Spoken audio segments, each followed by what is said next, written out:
start of a bumper repair I'll be taking you through. Process obviously has some damage right there, but when we take it off, it's gonna have chips everywhere. So we're gonna go ahead and just repair the whole bumper cover. There's just some chips you can't see.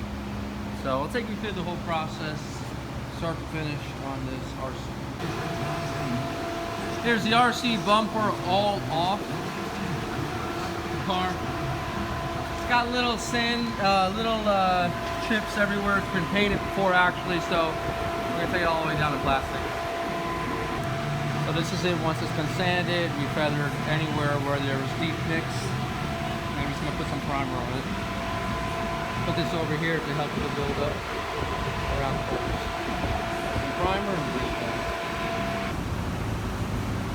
It's been all cleaned up and it's ready to spray. I'm gonna put some clear base, give me a good foundation over the primers and the paint, and then we'll base it up. All cleared up.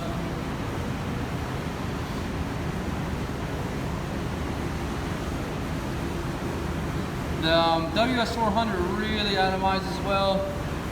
It's a thin coat down, thin medium wet coat.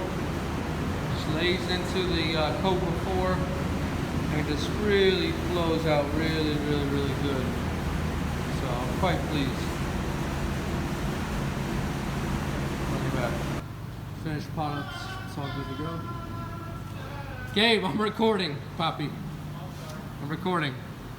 Thank you. Thank you. Quiet on set.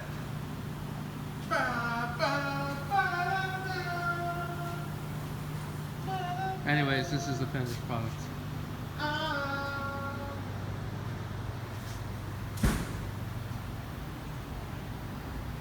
Y'all have a good one.